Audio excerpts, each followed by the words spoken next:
오늘의 사연, 지금 바로 시작해 볼게요. 제가 대학교 시절 이야기입니다. 당시 제가 살던 곳이 지금은 땅값도 올랐고 아파트가 들어섰지만 그 당시에는 그냥 서울 구석탱이에 있는 평범한 동네였습니다. 저희 집은 근처에 대학교가 있었고 한옥 모양 단독주택이라서 동네에서 그 한옥집 하면 다 알 정도로 유명한 집이었습니다. 그 시기에 그 근처에 사셨던 분들은 제가 누구인지 짐작하신 분들도 있겠네요. 어머니가 또 홀어머니셨어서 한옥집 아주머니 하면 동네에서 모르는 사람이 없었거든요. 아무튼 저는 그 한옥집 첫째로 동네에서 유명한 사고뭉치였습니다. 대학도 다니다가 휴학을 했고 군대 다녀온 뒤로부터는 그냥 집에서 노는 게 일이었습니다. 그러다 어머니께서 보다 못했는지 저를 미국에 있는 삼촌한테 보내버렸고 어쩌다 보니 거기서 대학교를 다니게 되었습니다. 정신 차리고 공부하려고 했지만 솔직히 영어 한마디도 못하는데 미국 생활이 얼마나 수월했겠습니까? 결국 거기에서 만난 한국인 유학생들하고 사고만 더 잔뜩 치고 다니다가 결국 학교에서 쫓겨나게 되었습니다. 미국은 학생들이 가망이 없다 싶으면 아예 내쫓아버리더라고요. 그래서 결국 3년 만에 그렇다 할 졸업장 하나 가져오지 못하고 귀국하게 되었습니다. 집에 들어가면 그래도 3년 만에 보는 아들인데 반갑다고 보고 싶었다고 좋아하실까? 아니면 정말 어디 뭐 똑바로 할 줄 아는 거 하나 없다고 그나마도 비싼 돈 들여 유학 보내놨더니 학교 잘려서 돌아왔냐고 욕먹고 두드려 맞을까? 이런저런 생각이 들어서 집에는 들어가지도 못하고 여행 가방 하나 들고 집 근처 전봇대 근처에 숨어서 들어갈까 말까 고민을 하던 차였습니다. 그러면서 시간을 보내고 있는데 골목 어귀에서 여자들이 웃고 떠드는 소리가 들리더군요. 그 와중에도 여자 좋아하던 버릇은 못 고친 건지 여자들 웃음소리가 들리니 고개가 절로 그쪽으로 돌아가더라고요. 딱 봐도 근처에 있던 대학교를 다니는 여대생들로 보이는 무리였습니다.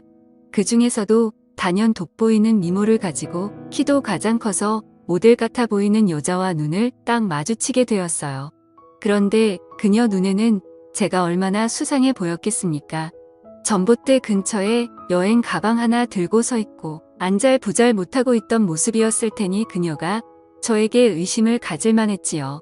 그녀의 눈초리는 아랑곳하지 않고 그녀 말고도 그녀 주변에 있는 여자들이 상태가 어떤지 한 명씩 싹 다 쳐다봤습니다.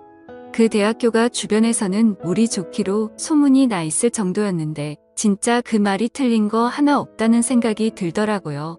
그런데 얼마 안 있어서 저를 찾아온 한 사람, 경찰이었습니다.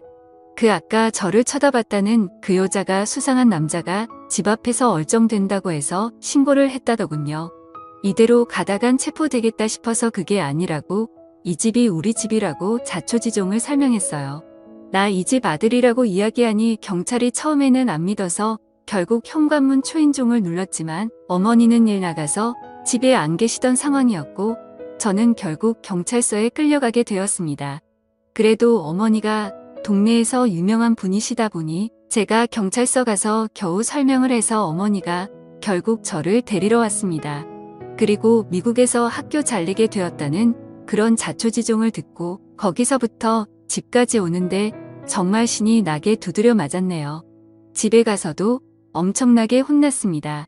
그 여자들은 전부 다 저희 집에 살고 있던 사람들이었고 자초지종을 듣자 하니 어머니가 제 학비 보내는데 혼자 일하시는 거로는 돈도 택도 없는 상황이라 어차피 집이 큰데 빈방으로 놀리느니 근처 대학생들한테 싸게 하숙이나 주기로 했다는 겁니다.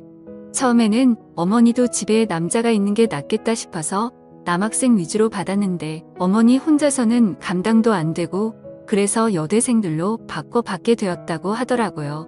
심지어 제가 쓰던 방까지 이미 그중 한 명이 차지한 상황이라서 저는 다락방 신세를 지게 되었습니다.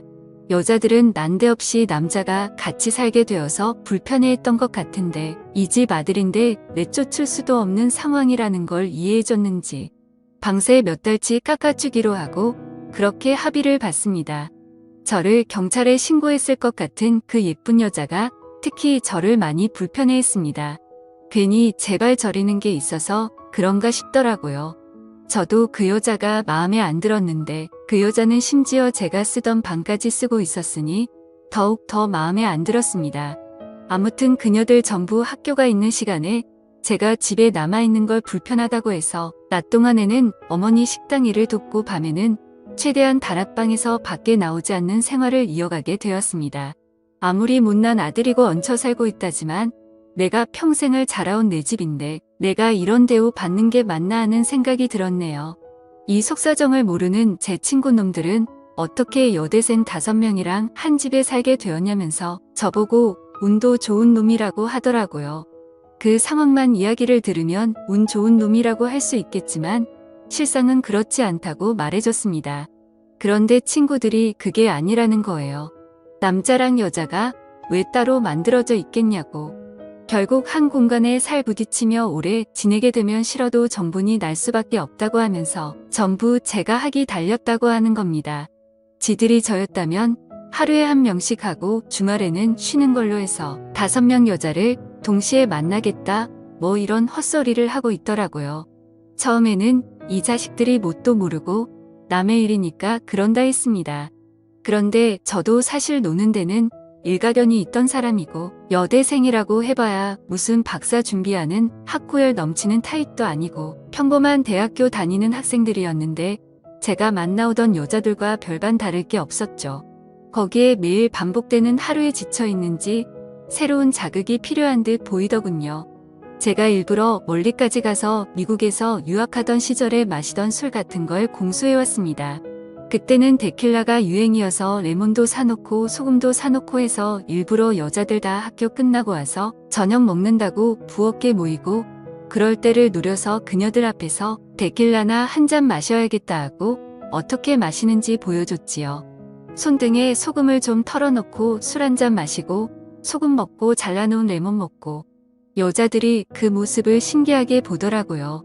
그러니 여자들이 자기도 한번 마셔봐도 되냐고 자기도 마셔보겠다고 하면서 저한테 친한 척을 하더라고요. 그때부터 밤에 어머니 주무시면 몰래 그녀들하고 술도 마시고 친해지게 되었습니다. 생각을 조금만 바꾸니 어디 멀리까지 안 가도 이렇게 예쁜 여자들이 한 지붕 아래 사는데 친구들 말대로 제가 무슨 복을 받은 건가 싶더라고요. 저에 대한 경계심이 조금 흘러지고 나니 뭐 의자가 뻑뻑하다 서랍이 잘 안 열린다 하면서 사소한 것도 저보고 해달라고 하면서 저를 방으로 끌어들이니 친구들 말대로 하루에 1명씩 돌아가면서 하고 주말엔 쉴 수 있겠다 하는 생각도 들었습니다. 애인이 동시에 4명이 생긴 것 같았어요. 그중 도무지 가까워질 수 없는 사람이 있었으니 그게 바로 그 중에서도 단연 가장 예쁘고 도도한 저를 경찰에 신고해버렸던 그녀였습니다. 사실 아쉬울 건 없었어요. 굳이 그녀가 아니더라도 다른 사람하고 이틀을 하면 되는 거 아닌가 싶었고 남은 4명도 그녀에 비해서 조금 덜 예쁘다 뿐이지 어디 가서 미모가 빠지는 사람들은 아니었거든요. 그런데 제가 그녀들하고 이렇게 번갈아 가면서 놀아나고 있는 가운데 그녀는 저를 마치 쓰레기 보듯이 콧방귀를 뀌는 모습을 보니까 그때부터는 오기가 생기기 시작했습니다. 어떻게든 그녀를 한번 넘어뜨려 보고 싶어서 말이지요. 제가 지내던 다락방이 사실은 제가 쓰던 방. 그러니까 지금 그녀가 지내는 방하고 이어져 있는 구조입니다. 계단 출입구가 지금은 어머니 방 쪽으로 새로 나 있긴 하지만 하숙집으로 개조하는 과정에서 방 하나 더 어떻게 해보겠다고 억지로 개조를 하셨던 겁니다. 그런데 누가 같은 돈 내고 여름엔 덥고 습하고 겨울엔 추운 다락에서 지내고 싶어 하겠습니까? 그래서 그냥 창고처럼 쓰고 있다가 제가 거기서 지내게 된 거죠. 그녀 쪽에서 통하는 문은 다락방 안쪽에서 막아놓기는 했지만 대충 경첩을 걸어놓은 거라서 쉽게 뜯어낼 수 있었습니다. 낮은 계단을 통해 그녀 방 쪽으로 나 있는 문을 여니 그 문과 계단 쪽을 해서 그녀가 옷장처럼 쓰고 있더군요. 조심조심 지나와서 그녀의 방 안에 들어갔습니다. 저걸 알고 나를 알자는 생각이었지요. 그녀에 대해 제가 조금 더 잘 알게 된다면 그녀를 더 쉽게 꼬셔낼 수 있지 않겠나 하는 생각이었습니다. 제 방의 흔적은 그대로인데 제가 쓰던 책상과 침대도 그대로인데 방 안에 있는 소품들의 종류나 위치만 살짝 바꿔도 남자 방에서 여자 방이 되는 건 순식간이더군요. 향기도 괜히 좋은 향기가 나는 것 같더라고요. 그 중에서도 가장 예쁜 그녀였어서 그런가 점점 그녀를 향한 제 마음이 커져가기 시작했습니다. 다른 여자들한테 느끼던 그런 감정이 아니라 그녀와는 연애까지 해보고 싶더라고요. 그녀가 학교에 가 있을 시간에 계획을 하고 내려온 건데 난데없이 문이 벌컥 열리더라고요. 그녀가 과제해 놓은 걸 두고 나와서 학교에서 집까지 가지러 온 상황이었고 문은 밖에서 잠겨 있는데 방 안에 서 있는 저를 보니 그녀는 얼어붙어서 말도 못하고 있었습니다. 그녀가 소리를 지르지 않을까 그녀에게 바짝 달라붙어서 그녀에게 소리 지르지 말라고 빌었습니다. 이미 그녀 때문에 경찰서도 한번 다녀왔는데 이번에는 경찰서 다녀오는 걸로는 끝나지 않겠다는 생각에 두근두근했습니다. 그런데 어이가 없는 게 오히려 그녀는 이런 스릴 있는 상황을 즐기더라고요. 오히려 그녀는 저의 이런 행동에 더 강한 매력을 느꼈던 것 같습니다. 상황이 주는 스릴감 같은 게 있잖아요. 그 후로 그녀는 정말 두 눈에 보이는 게 없는 것 같았습니다. 어찌 보면 그동안 술 한잔 같이 먹이며 잠깐씩 시간을 즐기던 같이 사는 그녀들은 정말 아무것도 아니었어요. 누구보다 강렬하게 그 순간의 시간을 보내고 나서 그녀와 사랑에 빠지게 되었습니다. 그녀는 이런 위험천만한 연애를 하고 싶었다고 하더군요. 유치원 선생님이 장래 희망인 여자의 또 다른 면모를 본 것 같았습니다. 오히려 제가 그녀 방의 문을 뚫고 쳐들어온 게 그녀한테는 더 자극적이고 새로운 충격이었던 거였어요. 하지만 그녀는 한 발 더 나아가서 같이 사는 사람들한테는 우리 사이가 아직도 서로 쌀쌀 맞은 상황인 걸 유지했으면 좋겠다고 제안을 하더라고요. 어차피 다락방의 통로를 통해서 방 안에 드나드는 건 자유자재였으니 밖에서는 앙숙인 척하고 밤만 되면 신혼부부나 다름이 없었습니다. 그녀와는 그렇게 1년을 더 지냈습니다. 그녀가 학교를 졸업하게 되면서 하숙집을 떠나게 되었는데 그때서야 그녀는 그동안 숨겨왔던 마음을 고백해왔어요. 졸업 후에도 계속 만나고 싶다고 하면서 말이죠. 그래서 그때는 비밀스러운 만남을 유지하면서 사실은 서로 앙숙처럼 행동하던 관계였는데 지금은 상황이 비슷하지만 다릅니다. 그때로부터 15년이 지난 지금 그녀는 제 아내가 되었거든요. 지금도 앙숙 같은 관계는 여전하지만 우리가 부부라는 걸 사람들이 다 알고 있으니 말이지요. 오늘의 사연은 여기까지네요. 긴 사연 끝까지 들어주셔서 감사합니다.